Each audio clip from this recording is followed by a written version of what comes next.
একাকী কোথাও বসে আছেন, এমন সময় অন্তরে কোনো গুনাহের বাসনা জাগলো। এমত অবস্থায় আপনি বুঝি নিজেকে নিয়ন্ত্রণ করতে পারেন না। হে যুবক, এতটুকু কি করতে পারবে না যে শুয়ে থাকলে বসে যাবে, বসে থাকলে দাঁড়িয়ে যাবে? একটু পজিশন চেঞ্জ করে ফেললেই তোমার দ্বারা কোনো গুনাহ হয় না। গুনাহ থেকে বাঁচা কত সহজ কাজ। যখনই অন্তরে কোনো গুনাহের খায়েশাত জাগবে, দুরূদ শরীফ পড়া শুরু করে দাও, কালেমা ইস্তিগফার পড়া শুরু করে দাও। তুমি কি ইউসুফ আলাইহিস সালাতু ওয়াস সালামের কথা জানো না? যখন তিনি ফিতনার আশঙ্কা করলেন, তখন তৎক্ষণাৎ বলে উঠলেন, মাআযাল্লাহ, মাআযাল্লাহ। আল্লাহর কাছে সাহায্য চায়, আল্লাহর কাছে পানাহ চায়, আর তিনি বেঁচে গেলেন। যতটা কঠিন আমরা মনে করি গুনাহ থেকে বাঁচা, ততটাও কঠিন নয়।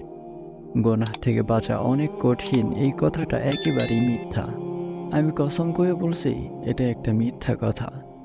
তুমি গুনাহ থেকে বাঁচতে চাও না, এজন্য তুমি গুনাহ থেকে বাঁচতে পারো না।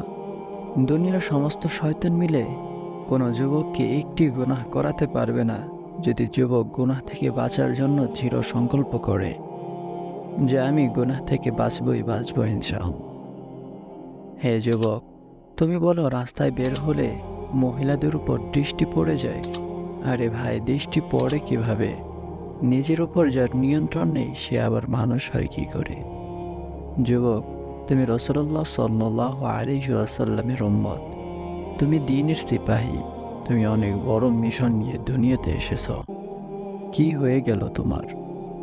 আচ্ছা, আমাকে একটা প্রশ্নের উত্তর দাও তো।